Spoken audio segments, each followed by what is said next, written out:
Lucas capítulo 24.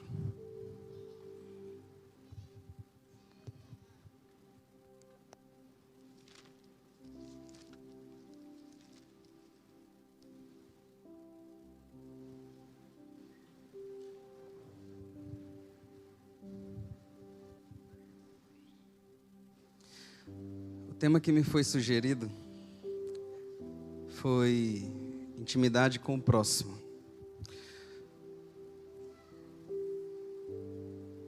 Muita coisa a se compartilhar, muita coisa. Eu estava pensando sobre esse tema e o quanto nós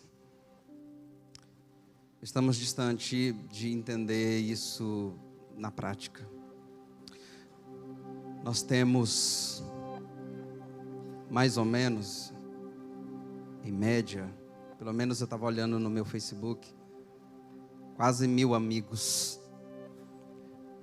Geralmente, desses quase 1000 amigos, eu conheço de verdade quase 100. Desses quase 100 que eu conheço, eu devo ter intimidade com uns 10 ou 12. 1000 amigos, desses 1000 eu conheço uns 100, acho que não devo conhecer mais do que isso, não. Desses 100 eu tenho intimidade, eu acho que com uns 10, no máximo 15. E aí eu fiquei pensando quando me falaram sobre o tema, intimidade com o próximo. E eu falei, eu acho que eu não sou a boa pessoa para falar. Eu tenho esse tanto de amigo, desse tanto de amigo. Eu não conheço 10% dos amigos que eu tenho no Facebook. E desses 10% eu não sou íntimo de nem 10, eu acho, não chega a 15. De forma que falar sobre isso também é um desafio para mim. E eu acho que eu tenho também muito a aprender sobre o que eu vou falar aqui. Enquanto eu vou falando, espero que o Espírito Santo de Deus, o Eterno, fale com vocês enquanto Ele está falando comigo aqui. Aleluia. E eu estava cá com os meus botões, pensando qual a causa disso, gente. Qual a causa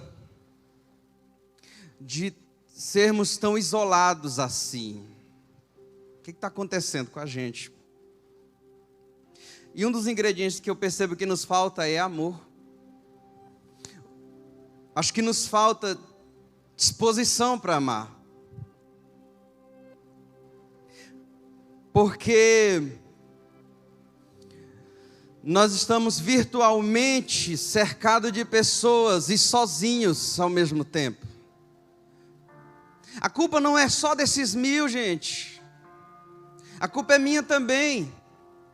Eu poderia me relacionar com mais pessoas do que eu me relaciono. Eu deveria ter mais amigos do que eu tenho no Facebook. Então isso não é um problema só dos meus amigos. Isso é um problema meu também. Isso mexeu muito comigo essa semana, viu? Muito mesmo. Intimidade com o próximo é uma questão de amor. Deixa eu falar um negócio para você. E amor não é um sentimento. Amor é um comportamento. Você se comporta de forma amorosa. E aí você cria laços de intimidade. De outra forma não tem como, a gente vai ficar nos 1000 e tantos, 2000, e eu acredito que deve ter gente com mais de 5000 amigos fantasmas espalhados na sua rede social. Isso está longe do que o Eterno quer para a nossa vida. Está muito longe do que o Eterno quer para a nossa vida. E deixa eu falar mais, o Eterno trouxe você aqui porque Ele quer esclarecer algumas coisas sobre relacionamento e intimidade com Ele, e relacionamento e intimidade com seus amigos. Foi a propósito que Ele marcou esse encontro com você. Foi a propósito. E digo mais, Ele viu esse momento aqui, lá na cruz. Foi a propósito esse encontro. Pedi para vocês abrir onde? Gente, essa questão de de amizade é de fato uma questão de amor. Se eu amar mais, eu tenho mais amigos. Quanto mais você ama, mais amigos você tem. Deus te presenteia com algumas pessoas inacreditáveis. De forma que eu acredito, gente, que no final da nossa vida, a gente faz assim umas suposições sobre... Qual seria a primeira pergunta que Deus nos faria quando a gente se encontrar com Ele lá na eternidade? E partindo desse entendimento que eu falei, que amor, intimidade, amigos, amor, intimidade, amigos, amor, intimidade, partindo desse raciocínio aí, gente, eu acredito que a pergunta que o Eterno vai fazer para você quando Ele encontrar com você, não é quantos cultos você veio, não foi quantos congressos você veio, não é quanto você tocou, não é quantos sermões você tocou, não é quanto você foi para as viagens missionárias. A pergunta é quanto você amou. Essa é a pergunta. Quanto você amou, Carlos Alberto? Eu acho que eu amei pouco, gente. Não sei vocês, mas falar sobre esse tema mexeu muito comigo e me fez perceber que eu preciso amar mais. Vamos lá? Onde é?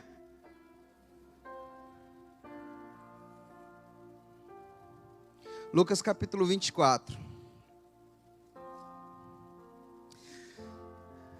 O tema que me foi proposto, eu fiz ali um subtema para que a gente possa andar nesse raciocínio, para a gente chegar no raciocínio maior, tá? Me foi proposto falar sobre intimidade com o próximo, tá? Certo, então eu fiz aqui a minha frase dessa noite, que eu quero que você grave no seu coração. É assim: a nossa intimidade com o próximo deve ser recheada de experiências com Deus. Quem entendeu aí? A nossa intimidade com o próximo deve ser recheada de experiências com Deus. Vamos repetir junto? Para ver se a gente grava isso. Posso beber essa água? Não? Não, né? Então traz uma água para mim aí, por favor. Vamos lá? No 3. 3.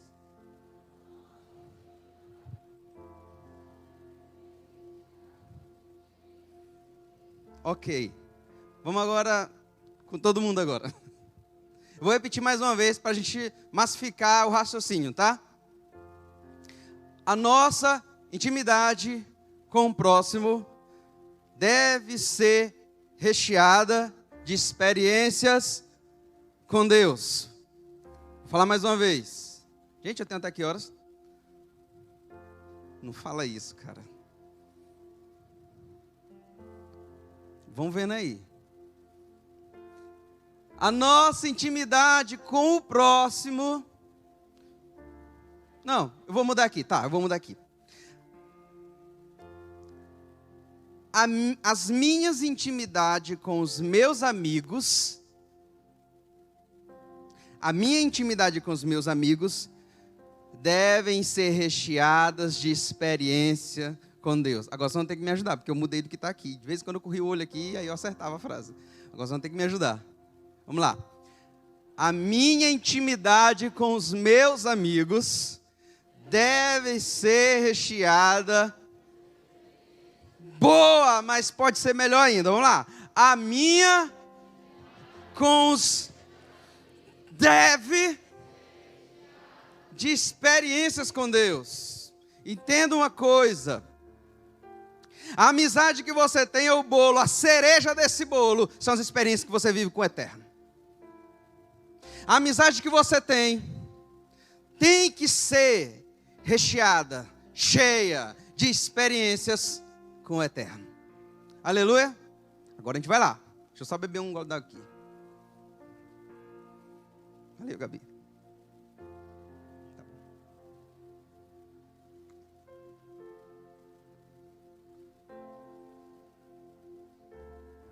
Aposto que vocês esqueceram já. Será? Vamos lá, 3.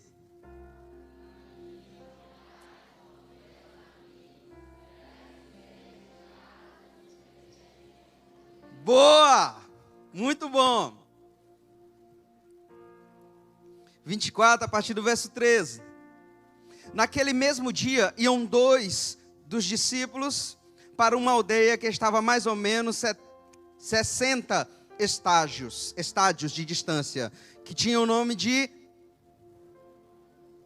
Hein? Muito bem. Iam falando um com o outro sobre o que havia acontecido. E aconteceu que, indo eles, falando entre si e fazendo pergunta um para o outro, Jesus se aproximou deles e começou a caminhar com eles.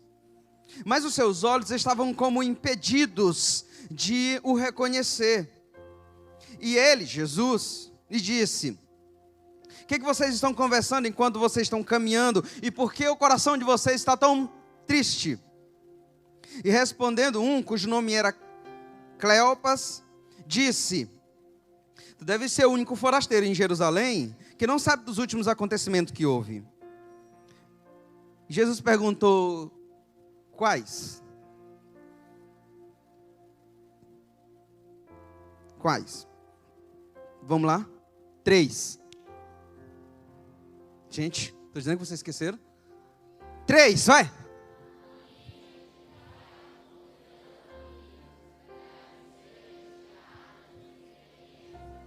Boa.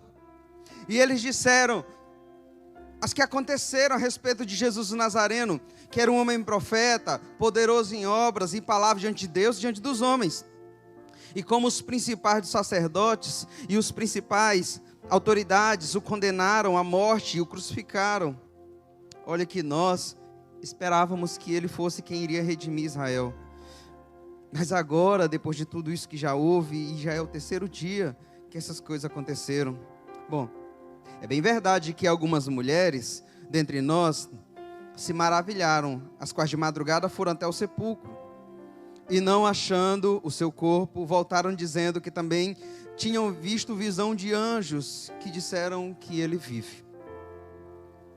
E alguns dos que estavam conosco também foram ao sepulcro, e acharam conforme as mulheres haviam dito, porém não viram. E ele então lhe disse: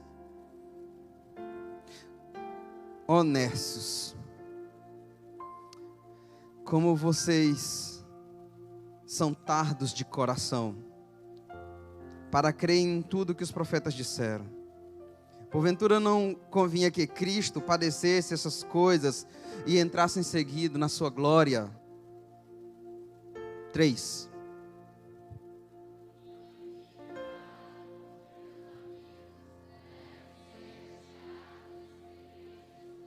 Gente, não sei, a impressão que eu tenho está caindo.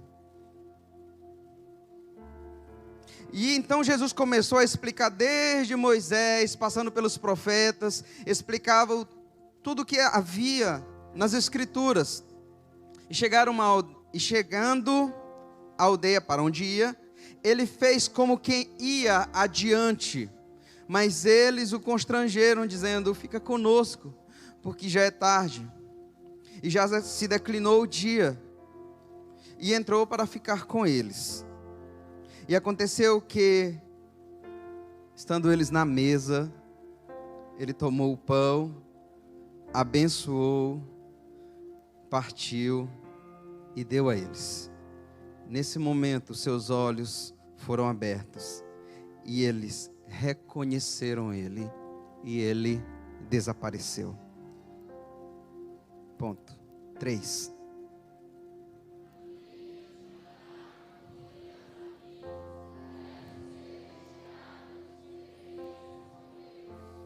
E eles disseram um para o outro: por acaso o nosso coração não ardia enquanto pelo caminho ele nos falava acerca das Escrituras?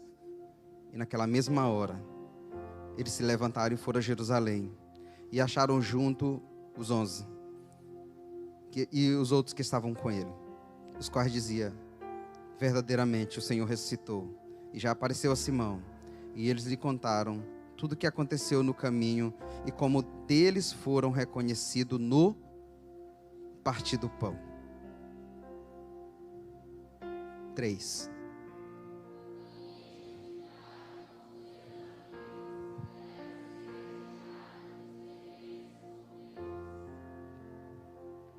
Eu fico pensando no coração desses dois discípulos. Já era o terceiro dia que o homem que revolucionou a vida deles foi assassinado de forma cruel e traiçoeira. 3 dias que um plano foi armado contra seu amigo para o matar. E eles vinham arrasados, eles vinham, destruídos, tristes. E o texto diz que caminhando, Jesus aparece para eles e começa a conversar com eles. E diz que eles estavam com os olhos meio que impedidos de reconhecer. Jesus começa a conversar com eles.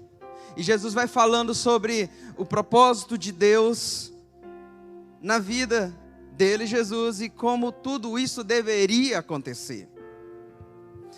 De forma que chega em um momento dessa caminhada, dessa conversa, que eu imagino que deveria ser como se fosse uma bifurcação. Para cá vai para Emaús, e eu acho que para cá ia para Vila Cafeteira. E o texto diz que Jesus fez menção de ir na outra direção. Jesus fez como quem ia para outra direção. E eles disseram assim, não vai, porque já está tarde.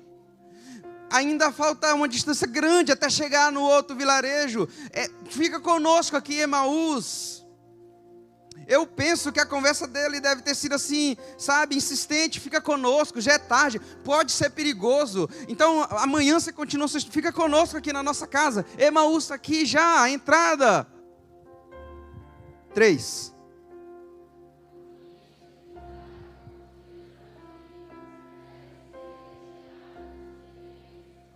Jesus diz assim, tá bom. Jesus fica. E o texto diz que eles sentam na mesa. Jesus pega o pão, gente. Vocês têm que tentar visualizar isso. É inédito isso. Jesus pega o pão. É extraordinário isso. Pega o pão. O texto diz que ele dá graças. O texto diz em seguida que eles reconhecem que é Jesus. E Jesus some. Gente, imagina essa cena. Olha, Jesus entra, senta à mesa com eles, pega o pão, dá graças, parte entre eles. Nesse instante, a Bíblia diz que os seus olhos foram abertos e eles reconheceram Jesus. E nesse instante, frações de segundo, imagina tudo acontecendo de uma vez só.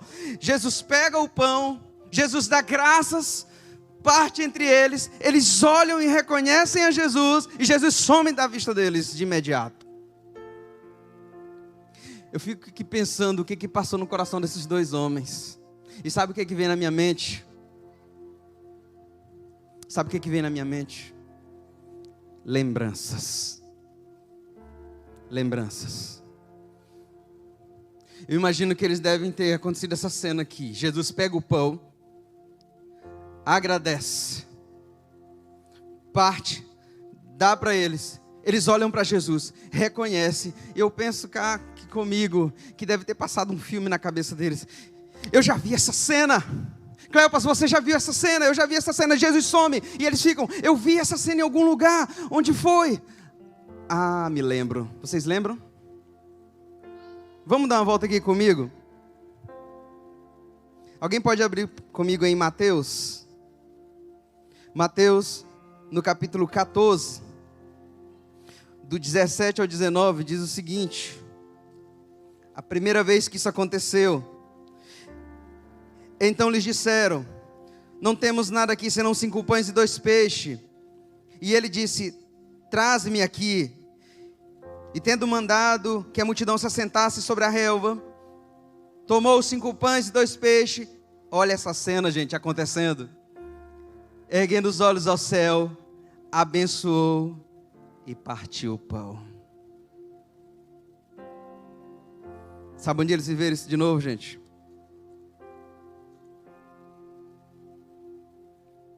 Essa foi a primeira vez que isso aconteceu. Dá uma pulada em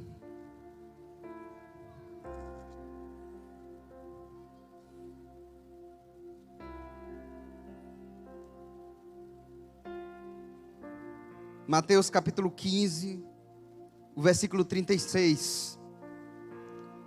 Olha o que aconteceu nessa cena, versículo 36. E tomando ele 7 pães e 5 peixes, dando graças, partiu e deu aos seus discípulos. Jesus sentado, os 2 sujeitos, um de um lado e um do outro. Jesus pega o pão, dá graça, parte o pão. A Bíblia diz que nesse momento eles reconheceram Jesus. Já vi essa cena. Eu já sei onde foi essa cena. Você lembra? Eu lembro. E eu imagino que a partir daí, gente, deve ter abrido uma cancela de memórias. E você lembra de uma vez que a gente estava com ele, e ele disse para aquele homem que estava morto há muitos dias e já estava com mau cheiro, ele disse: sai para fora. E ele saiu para fora. Ele disse: eu lembro, eu estava lá. E você lembra de uma vez também que nós estávamos no barco, e lá no barco os açoites do vento e do trovão e a chuva, e ele veio caminhando sobre as águas. Eu lembro. E você lembra também de uma vez, e eu imagino que deve ter tido uma enxurrada de lembranças, porque as nossas experiências com nossos amigos têm que ser recheadas de lembranças com Deus.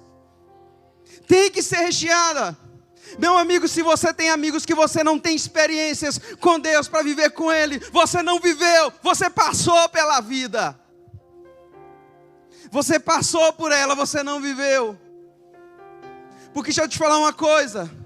As pessoas que cercam você, os seus amigos, eles são muito mais do que apenas companheiros de pizza de final de semana. Eles são muito mais do que companheiros de churrasco no fundo do quintal. Eles são muito mais do que isso. Eles são presentes de Deus para que você com eles viva experiências.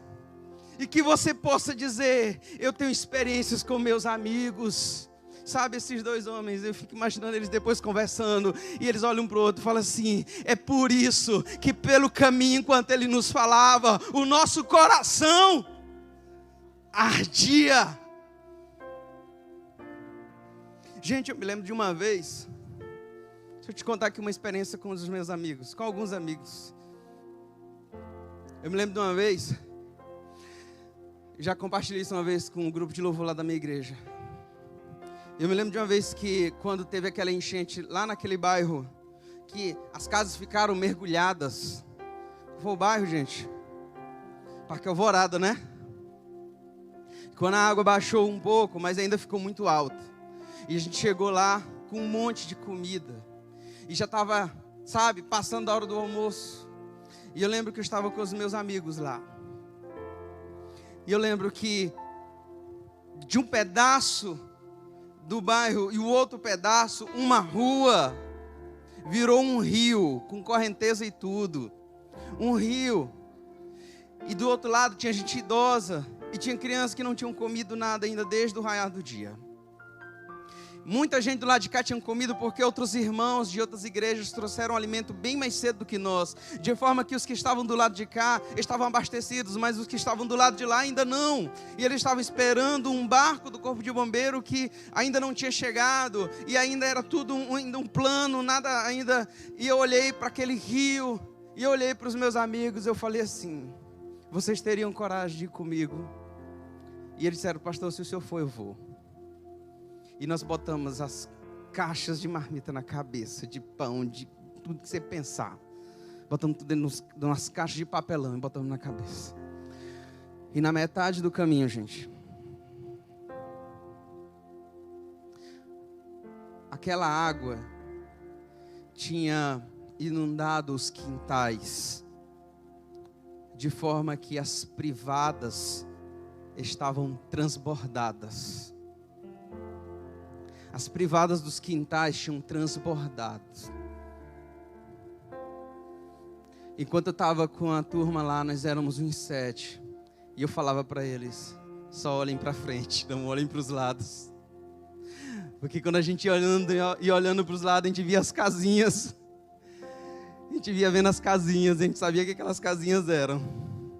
E eu falava, olha para frente. Eu poderia contar um monte de experiências que eu tive com meus amigos. Eu quero dizer uma coisa para você. Não encerre sua vida.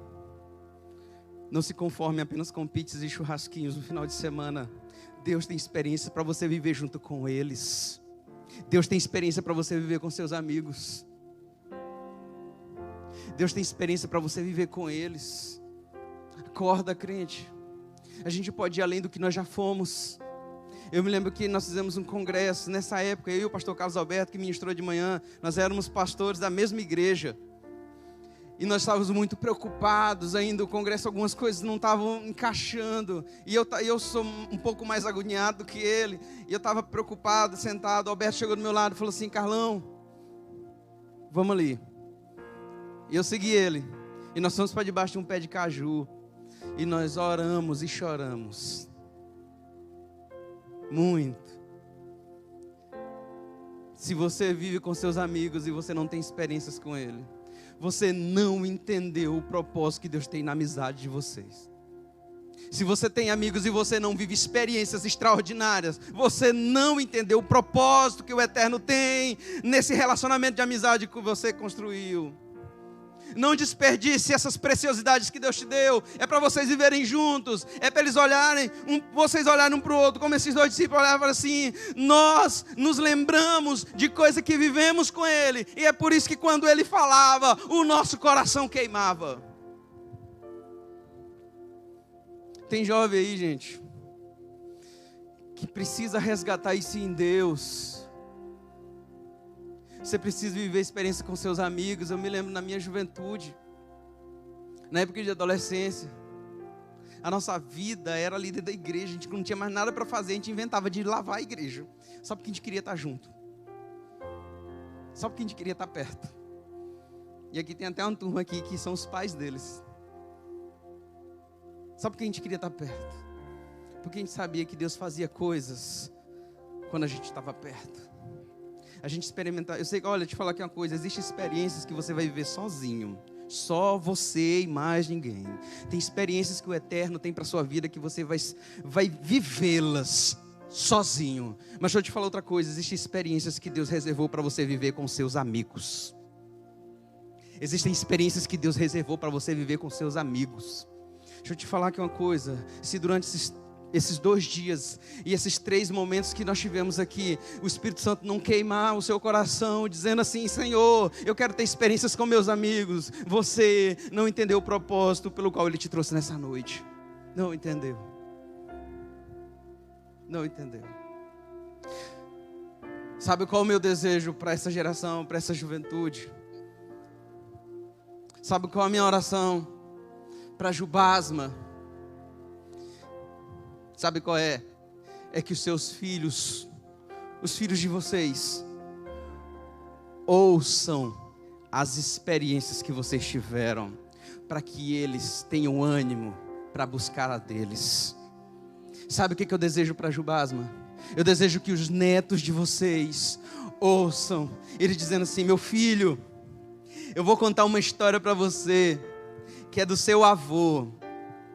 Isso lá em meados de 2020, 2019, 2021. E o menino vai dizer assim, meu Deus do céu, pai, lá vem o Senhor com essas histórias. Você tem que ouvir, porque o seu avô viveu coisas na época dele, e que ele me ensinou a viver, e você vai viver. No nome de Jesus eu quero que você experimente. Mas isso precisa ser uma decisão tomada agora. Agora, hoje. Sabe a conjugação de Deus, uma conjugação que ninguém entende. Jesus fala assim, a hora vem e já chegou. Que os verdadeiros adoradores adorarão o Pai. A hora vem e já chegou. A conjugação de Deus é para agora, ontem e agora. Todo mundo agora. Porque Ele quer que você tenha experiências com seus amigos. Porque um dia a outra geração vai estar aí sentada. E quem sabe você vai estar aqui ministrando, dizendo: olha, um dia eu tomei a decisão, eu e os meus amigos, de viver experiências com Deus. E essas experiências marcaram minha geração. E os meninos vão ficar encantados quando vocês disserem isso. Os meninos vão ficar loucos quando vocês disserem as experiências que vocês viveram. É isso que eu quero para Jubasma. É isso que eu quero para essa geração. É isso que eu quero para a minha geração. Eu tenho um filho de 2 anos, eu tenho uma filha de 12 e eu tenho outra filha de 6. Eu quero que eles cresçam ouvindo as histórias. Para que eles tenham ânimo e coragem e desejo. Eu quero que eles sejam sedentos de ter as histórias deles. Eu quero que quando eu estiver velho, gente, os meus filhos dizem assim: pai, deixa eu te contar também um pouco das minhas. Mas para isso acontecer, gente, a hora é agora. Chega, gente, de uma juventude que se conforma só com pizza e sanduíche no final de semana. E que não tem nada de sobrenatural para contar. Você tem experiências do sobrenatural para contar? De provisão, de provisões que você diz assim: não sei como é que isso aconteceu. Pastor, foi inacreditável aquele dia. Foi inacreditável. Vou encerrar. Acho que se o Espírito Santo não falou, gente, desde ontem à noite. Nós fizemos a nossa parte, compartilhamos. Deixa eu encerrar contando só mais uma experiência que eu tive. Eu me lembro que eram umas 2 horas da manhã, 3 horas da manhã, alguém me liga. Eu não sei quem passou esse meu contato para essa família.